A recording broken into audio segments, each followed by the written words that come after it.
Boltyn, breaker of dawn. Far beyond the borders of Solana lie the Northern Realms, a large expanse of land divided amongst ancient families who rule under the watchful, detached gaze of the City of Light. Boltyn was born into the nobility of the Northern Realms, growing up immersed in his grandmother's tales of a golden kingdom, a city which brought light and knowledge to all. Raised with the knowledge that he would inherit his father's lands, and despite his exalted status, the young Boltyn was more interested in his grandmother's tales of Solana, with their noble knights, shining streets, and great library of knowledge. The small, earnest boy, in time became a steadfast young man, disillusioned with the egotistical, power-hungry nobles who ruled the surrounding lands. While they were ensnared by the shadow, delighting in their dark, vicious games, Boltyn looked upon their narcissistic obsessions and despaired.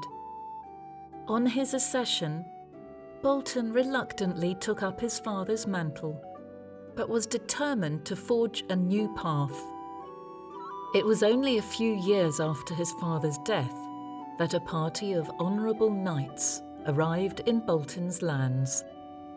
They came to offer aid to the common folk, bringing the blessings of the light and news of a land where all could live free. The knights' tales of a bright and beautiful city reignited Boltyn's childhood passion for the stories of Solana, so carefully stoked by his grandmother. Inspired, he chose to leave his home behind, relinquishing his status as a lord, to embark on a pilgrimage to Solana, where he could begin his life anew. The city welcomed him as one of their own, a child of the light returning home at long last, and Boltyn soon began his training in the Hand of Sol. Embraced by the Hand of Sol, Boltyn spent many years training and honing his skills, travelling with his fellow knights, and spreading knowledge of the light. Amidst their ranks, he met a cleric named Irina, whose kindness and grace enchanted him from their very first meeting. Together, knight and cleric made an almost unstoppable team. They provided protection and healing to all they encountered, fighting alongside their party under the light of the sun, and spending their nights in the golden chariot, talking and laughing alongside their friends. Boltyn and Irina travelled together for many years, and their partnership quickly blossomed into a devoted marriage. In time, they had a beautiful baby boy, whom they named Aias. They eagerly awaited the day of their son's awakening ceremony, hoping that the light would guide him into the Hand of Sol. Promoted to the role of Inquisitor, Boltyn dedicated himself to Irina, their son Aias, and the people of their beloved city, as he sought to uphold the principles and teaching of the light. However, word was quickly spreading of unstoppable plagues, cataclysmic cults, and the darkest of magics in the surrounding lands, featuring abhorrent rituals which spilled the blood of innocents in exchange for raw power. Boltyn was on a mission within the Golden Fields when the enemy struck, unleashing a devastating assault on the city of Solana. As soon as he heard the news, Boltyn raced back home, but he arrived too late to save Irina. Confronted with the news that Irina had perished in the attack as she fell defending their people, torn to shreds by one of the shadow beasts in its attempt to breach the inner sanctum, his only consolation was that Aias had been spared, kept safely within the solarium, while others fought bravely to defend the city. Racked by intense grief and despair, Boltyn wandered the city in a daze. In an attempt to gather himself, he sought his old friend at the Golden Chariot, Minerva, whom he knew would understand the position he now found himself in. She knew all too well the weight of grief and made a suggestion. As a member of the Gemini, she told him of a small group within the Hand of Sol who operated as she did, working to seek out the shadow before they could harm the people of Solana. As an Inquisitor, he could help prevent anyone else from meeting the same fate as Irina. While he was growing up in the Northern Realms, Boltyn had heard rumours of the dark magics that some practiced. If anyone could figure out where to begin the search, it would be him, and yet Boltyn hesitated. If he did accept the role of Inquisitor, he would be away from the city for months, perhaps years at a time, diving right into the heart of the shadows, the most dangerous place for anyone to be. Aias had lost his mother. Could Boltyn bring himself to deprive him of his father too? Could he take the risk that he might fall in battle and leave his son without a parent? Could he find the courage to look into the manifold darkness of Wraith and not lose himself within? Could he hold true to the light, even whilst seeing the very worst of humanity? Could he indeed set aside his grief and dedicate himself to seeking out the shadows in order to dispel them? Filled with doubt, Boltyn sought out the words of the Magisters, hoping that they could bring some peace to his heavy heart. Yet upon entering the Library of Illumination, he overheard the words of a young scholar who was retelling the legends of the heralds, legendary beings who watched over the people of Solana. Glorious and ethereal, they guided all who walked the path of the light, guardians of both the living and the dead. Enchanted by these tales of powerful, extraordinary beings, Boltyn found himself in the grasp of a powerful vision. Bellona, the war-tune herald, appeared before him, wings aflame, wielding a mighty sword of burnished gold. The herald then turned her gaze to the land stretching beneath her, and they watched as it turned to ash and dust, all living beings shrivelling beneath the weight of the shadow. As the darkness spread across the land, she lifted her sword above her, summoning the light of the sun. The sun revealed the small figure which stood within the shelter of Bellona's wings and illuminated Aias's shining smile. For just a moment, he could have sworn he heard the whisper of Irina's voice echoing in his ears, and caught a glimpse of her healing hands outstretched, ready to help those in need. In an instant, Boltyn remembered what he had been fighting for, and the dark fate which awaited all of Wraith should the light fall. Bellona's blessing steeled his heart, and he resolved once again to take the path which lay ahead. No matter the price, no matter what stood in his way, he swore to uphold the light. As the war between light and shadow rages, soldiers fighting to defend their noble city from the onslaught of terror, Boltyn was entrusted with the role of Inquisitor and named the leader of a small party tasked with scouring the land of evil. Whilst the Knights of Solana were locked in fierce battle, fighting to protect the villages of the Golden Fields, he and his fellow Inquisitors would search for the harbingers of the shadow, those who sacrificed innocent lives in their quest for power. Empowered by the very blessing of Bellona, Boltyn has taken up his sword once more. He fights not only for the sake of his son, Aias, but for all those he has sworn to protect, determined to free the land of shadow and defend his shining city. With Arena always in his prayers, he has ventured forth on a quest to vanquish Solana's foes, halt the spread of corruption and death, and protect his people from the horrors of war. Step into the light. The trade route wound between the rolling hills, a path of dirt and clay moulded by the passage of the centuries.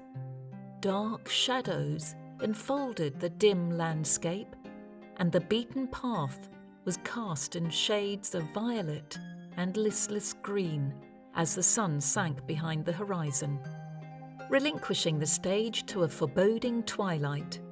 Golden armour gleamed faintly in the last few traces of sunlight, quietly announcing the arrival of a small party of knights marching along the trail to the north. Boltyn's gaze was locked firmly on the fields ahead, scanning the skyline for signs of any other travellers. Behind him, the rest of his party strode forward, their hands resting on their weapons, eyes flicking from side to side as they scoured the gloomy landscape for potential threats. Months of hunting down cultists in the northern realms had left each of them changed by the weight of duty. Their shoulders were taut with silent tension, their weapons at the ready, their gazes ever moving, constantly checking their surroundings for the slightest trace of shadow ether. A plume of dark smoke rose from the skyline, rancid with the acrid stench of burning flesh.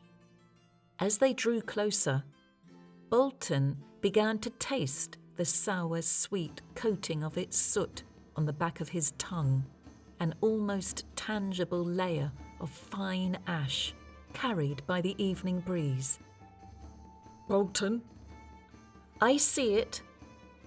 Boltyn exchanged a glance with Leander, their expressions a mirrored image of dread and determination. Even at this distance, both of them could feel the faint tremor of the shadow, while the fading daylight was snuffed out by the dusk which bloomed along the horizon. Its presence seeped into their veins like the bone-deep cold of freshly fallen snow, leaving their fingertips pale beneath the beaten metal of their gauntlets. Just beyond the fields, a crimson glow loomed within the growing darkness. Rising flames revealed silhouettes encircling the open fire. Boltyn gestured toward the horizon with 2 fingers, listening to the muffled sounds of his party fanning out behind him, their weapons at the ready. As one, they crept closer to the group of cultists who stood in the distance, painfully aware of each and every sound which seemed to echo through the thick silence. Muffled whimpers greeted them as the party drew within earshot. Boltyn's attentive gaze swept over the figures gathered in the centre of the circle. Amidst the ring of shrouded cultists, a group of bound captives knelt uncomfortably close to the flames. Their faces were drawn with terror, and bloodied marks were scattered across their ashen skin. They swayed slightly on their knees, exhaustion written plainly in every line of their bodies, their eyelids drooping, closed, even as the cultists chanted to draw upon the dwindling energy of their unwilling sacrifices. Boltyn swung his sword clear of its sheath, signalling the rest of his squad forward as he charged toward the cultists. Their expressions faltered for only a moment as the band of knights raced into the light of the fire, leaping into the fray. As one, the cultists raised their hands overhead, breaking into a haunting, grating chant which shattered the hushed erstwhile quiet of their ritual. The party of knights burst through the circle like a tidal wave, weapons brandished high as they fought their way toward the group of captives. Two of the inquisitors broke off, falling to their knees next to the villagers and quickly beginning to cut through their bindings. Their fellow knights, all that stood between them and the forces of the shadows. Boltyn and his fellow inquisitors acted as their shield, deflecting the onslaught of arcane attacks and fighting to keep the cultists at bay. With each passing moment, the cultists' power only seemed to grow, shadow ether flooding the cool air as the circle drew upon the might of the beyond. Suddenly, with a sharp cry, the inquisitor to Boltyn's right fell to his knees, head bowed as he slowly slumped to the ground. Viato's face was pallid, the colour draining from his skin until he resembled the ashes which coated the earth beneath his feet. He lay still, barely breathing, as if the life had been drained from his very bones. As the last captive stumbled free of her bindings, Boltyn barked out an order to the rest of the party, watching out of the corner of his eye as another knight quickly propped up Viator, wrapping his arm around her shoulders. "Get them to safety now! I'll hold them off!" Glancing to one side, he met the determined gaze of Leander, his second in command, whose steely eyes were unyielding beneath the weight of Boltyn's stare. After a moment, they shared a nod, manoeuvring themselves so that they stood back to back, facing down the cultists together. A series of arcane blasts, fired in quick succession, shattering the split-second ceasefire, almost driving Boltyn to his knees with their raw, tangible power. The air crackled like the sky before a thunderstorm, filled with energy and charged with a devastating potential. He swung his blade in a wide arc, trying to absorb some of the blow with the edge of his sword. Runes burst to life above their heads with a bright flare of energy, blazing brightly against the darkened sky. With each rune that appeared, Boltyn felt dread pool in the pit of his stomach. At his back, Boltyn heard the quiet hiss of Leander cursing under his breath, and knew that his friend had come to the same conclusion. "Go!" Boltyn barked over his shoulder, swinging at the nearest cultist with his blade, tearing through the man's shoulder. "Get out of here and help the others." "You can't fight them alone," Leander shot back. And while Boltyn couldn't see his face, he could practically sense his friend's expression. Teeth gritted, eyes narrowed to slits. "We can't fight them off together either." One of the cultists finally fell to the earth, blood pooling from the wound on his side, but the rest kept on fighting. Boltyn watched with bated breath as the man he'd just wounded summoned yet another attack, seemingly oblivious to the gash in his arm. "Leander, go!" Before his eyes, the wound appeared to slowly shrink and curl in on itself, blood evaporating into thin air, and moments later, the gash had disappeared altogether. Boltyn shuddered at the feeling of shadow ether washing over him, unfamiliar and deeply unsettling. As it dissipated off the edges of his armour, he felt his heart lurch in its direction, his hair standing on end at the hungry, searching sensation, not unlike the gaze of a predator hunting its next meal. Behind him, Boltyn heard the sharp clatter of metal against the ground and turned his head to see Leander's twin blades tumbling to the earth. The Inquisitor himself slowly slumped to his knees, visibly trembling. Boltyn quickly manoeuvred himself between Leander and the cultists. Out of the corner of his eye, he noted Leander's face, stark white, his expression twisted with a mixture of pain and exertion, beads of sweat collecting on his brow as he fought to stay upright. Traces of shadow ether curled off the sides of his armour, a fine mist that was coiling through the air towards the cultists surrounding them both. While Leander grew weaker, fighting against the pull of unconsciousness, their foes only seemed to grow stronger, their attacks coming faster and faster. Standing alone, outnumbered, outmatched, and overwhelmed, Boltyn steeled himself, turning aside the dread which pulled in the pit of his stomach. He filled his mind with the memory of Aias, so young and yet fearless, even amidst the devastation of the attack on Solana. Boltyn's determination coursed through his veins, a blazing heat which felt both fiercely protective and achingly familiar, as gentle and welcoming as a patch of warm sunlight in the dead of winter. It was yet as powerful and untamed as a forest fire. Bellona's light washed over him, and for a moment, Boltyn saw nothing but the shape of her wings flaring in the dark. The shadows around him dissipated, and the arcane attacks dispersed into fine mist, shattered by the radiant shield which had formed around Boltyn. Rays of light burst forward from his blade, spearing the cultists' arcane attacks before they had a chance to fully form.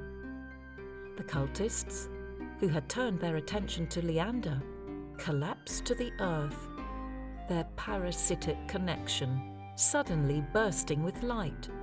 It had sent them to their knees, trembling from the force of the intangible blow.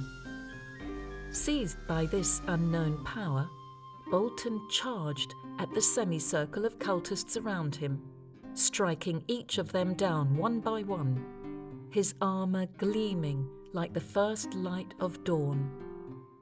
He moved as if guided by some ancient, unknowable force, fighting with a preternatural speed and grace. As the last foe fell to the ground, Boltyn rose to his full height, slowly sheathing his sword. Leander slowly forced himself into a sitting position, his disbelieving gaze fixed firmly on the rigid, tense line of Boltyn's shoulders. I didn't know you could do that, Leander murmured, as if raising his voice a single octave higher would shatter some unspoken rule. After a long moment, Boltyn turned to gaze down at his friend, his eyebrows furrowed. Neither did I, he finally admitted, turning his gaze to his own hands and analysing them as if he'd never seen them before in his life. Once the freed villagers had been safely returned to their homes, Boltyn's party received a message from the city, calling them back to Solana. Stepping through the city streets, it was almost impossible to hear the soft whispers of war. Some spoke of the fighting taking place in the Golden Fields. Others spoke of dark omens visible on the horizon. But most referred to the attack on the city, their faith shaken by the sudden, horrifying assault. While the rest of Boltyn's party dissipated into the crowd, seeking out loved ones or heading back to their houses to rest, Boltyn found himself standing before the main doors of the Library of Illumination. He remembered the young woman he'd met within, recalling the sound of her voice as she recounted the tales of the heralds, the devotion and joy with which she described each of them in all their glory and splendour. Bologna's image once again flared within his mind's eye, her blazing wings bright against the evening sky. As much as he wished to return home and greet Aias, his mind refused to be at ease.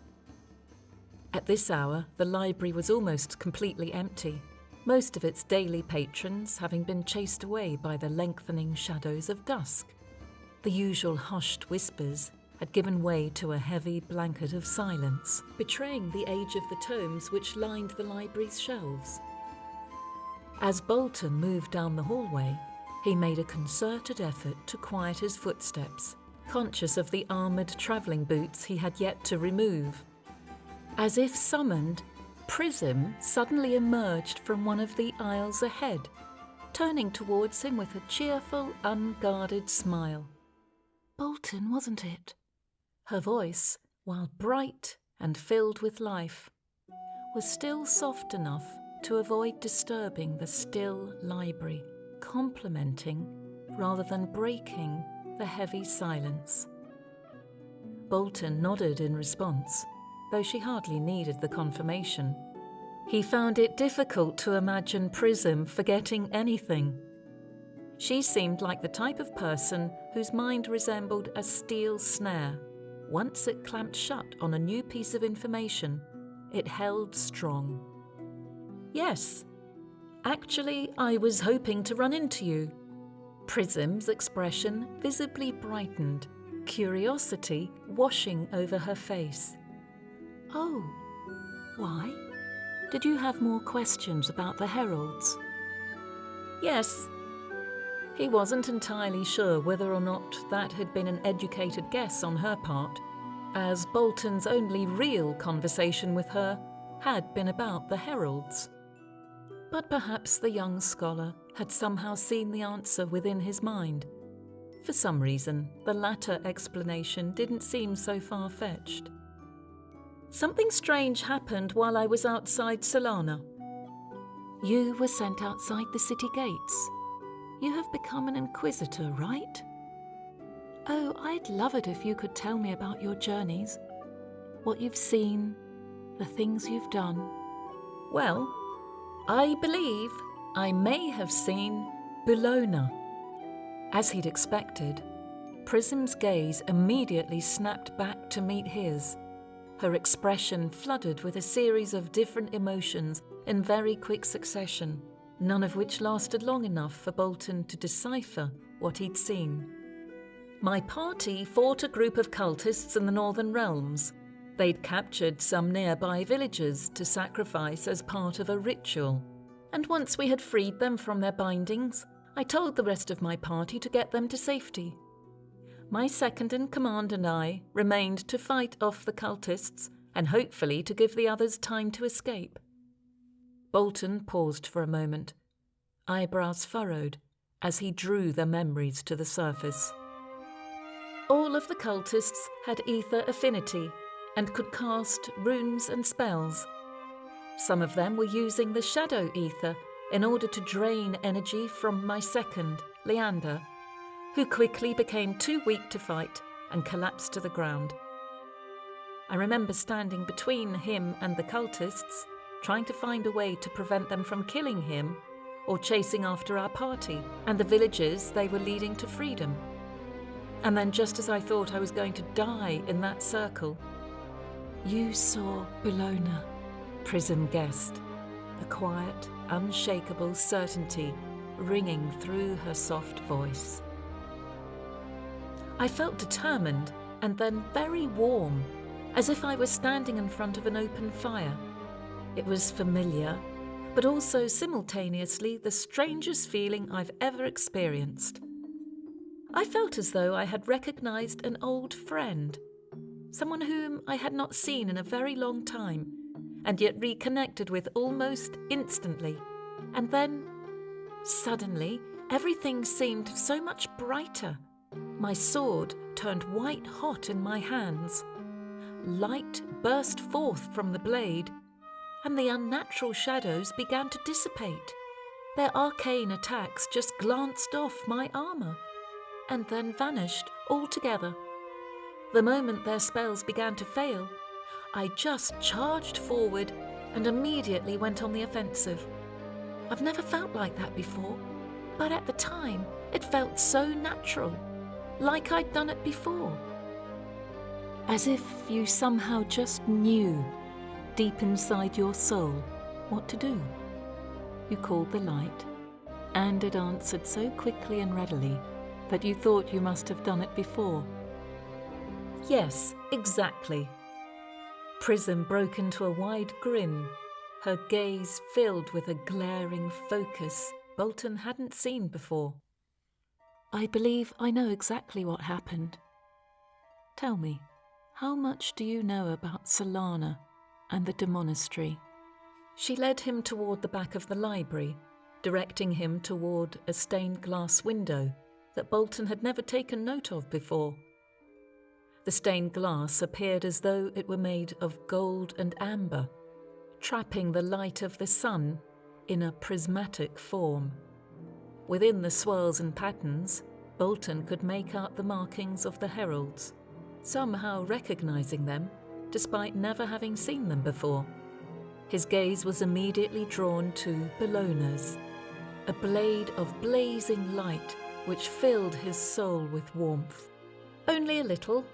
I'm not sure what you teach young Solanians who aren't chosen for the light of soul, but I don't know much about the city's history. Then let me start from the beginning.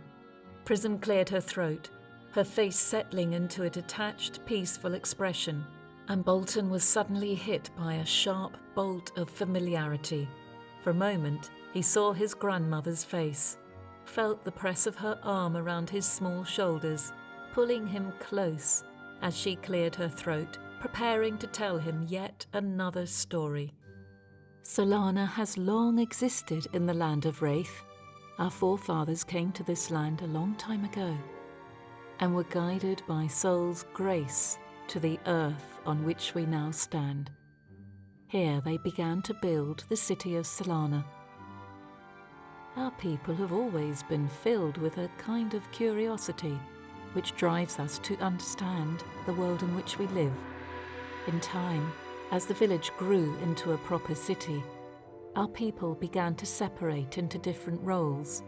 Some of them became scholars, and as they were the most learned and devoted citizens of Solana, they eventually came to lead our people. However, not all intelligent minds are made for leadership, and not all devotion is equal.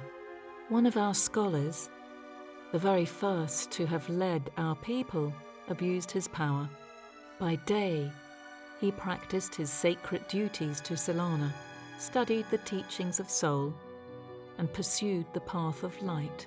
However, by night, he would disappear under the pretense of retiring to his bed, when in truth, he went to the room he had created as a hiding place for all of Wraith's secrets. In the darkness, he followed the broken path. He studied the ways of shadow. In time, the apostate's betrayal was revealed to the rest of the city, and the scholars of Solana sought to bring an end to his dangerous, heinous studies. Yet at the moment that they'd learned of his actions, the apostate fled, hiding himself first from the light and then from all of Wraith. Eventually we came to learn that he had built a new home for himself, one which was devoted to the most nightmarish studies known to humankind. The apostate, a scholar of Solana, was the one who founded the demonastery. It was the ultimate betrayal, a perversion of everything that Solana has stood for. The shadow is a path of untold power, but one which always demands a high price. The followers of the broken path are unafraid to sacrifice others in their quest for power, harming the innocent and casting aside all that is good in order to pursue their own selfish desires. This is the truth of our fair city. Solana and the demonastery will be forever linked through our history. And as we were the ones who created the apostate, it is our duty to bring an end to the demonastery. Sometimes this fight creates great strife, not only for our city, but for all of Wraith.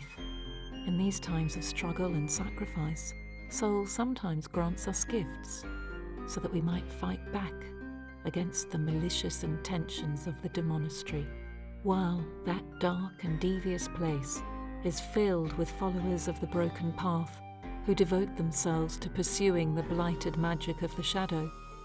We, Solanians, are noble and pure of heart, devoting ourselves to the light.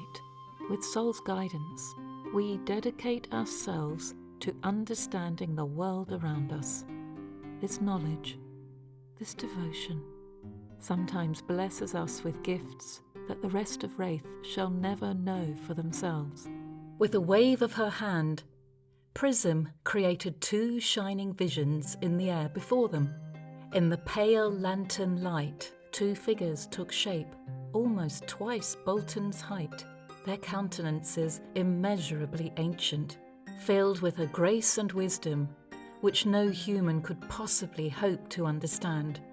I have dedicated myself to the study of the light and to the quest of showing all of Wraith the blessings of Soul.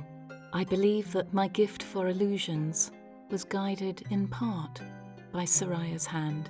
Prism turned to the figure who stood on their left, her face almost shining as she looked up at the herald's shimmering form. Recently, I awakened to a power that I had never seen or read about before, and was gifted with the talents of the light. In that moment, I glimpsed Soraya looking down upon me, and saw the shape of her hand as she reached out to me, gesturing for me to move onward. You see, I have a duty entrusted to me, and the light shall guide me on this path to peace. You, like me, were chosen to be blessed with the most precious of Soul's gifts.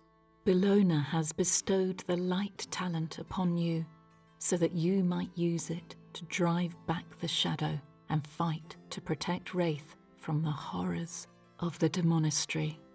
Prism turned back to him with a smile, her expression lined with a peace which could only come from knowledge and a wisdom beyond her years. You mean to tell me that this blessing, this talent, is for me to use in the coming fight? Boltyn frowned curiously, his eyebrows faintly furrowed. Does that mean I will be able to continue using it in battle from now on? Yes, Prism confirmed, her pale golden eyes crinkling slightly at the corners. You will always be able to use this power, Boltyn. Once given, the blessings of Soul cannot be returned. Why me? Why would Boltyn or Soul choose to bless me with the light? You said that you faced a group of cultists. Is that correct? That every one of them was a follower of Shadow, that they all had ether affinity and were casting some of the more powerful and darkest spells known to Wraith. Prism smiled, shrugging one shoulder. I cannot say for certain, but if I had to guess, I would say that that is your answer. You stood against the cultists, even though you knew that you would likely lose your life. You were prepared to sacrifice yourself for Leander, for your party, and for the villagers whom you had been fighting to save. Your selflessness, your leadership, your courage, your compassion, your devotion to the virtues of the light. This is why you were chosen, Boltyn. This is why your talents awakened. Boltyn looked from Prism to the image of Boltyn, her bronze mask moulded into an expression of fierce determination, blazing with the light of the sun. How did you learn to wield it? Did it always come naturally to you? A little. It usually just feels like something that you know you've done before, but you haven't done it in a long time. I began to learn pretty quickly once I started practicing. At her weighted pause, Boltyn looked over to see Prism staring thoughtfully at Soraya's serene, inscrutable countenance. The librarian said that it's not uncommon for the light talent to start emerging when Solana enters a time of war. I'm not sure if it is Soul or the Heralds, or just simply born of our own determination. Maybe we all hold the potential, and a struggle just makes us remember. I think that if anyone could figure out what the light talent is and why it emerges, it would be you. Prism turned her head to smile radiantly at him, her golden eyes gleaming with determination. In the rosy-fingered light of dawn, the solarium was still and near silent, a relative quiet which was broken only by the sound of soft footsteps against the earth. Almost the entire glory of Soul was gathered within the amphitheatre, waiting patiently for the guests of honour to arrive. At the centre, the Grand Magister walked toward the podium, raising their hands to address the crowd. Today, those of us gathered here prepare for the culmination of our efforts against the demonastery.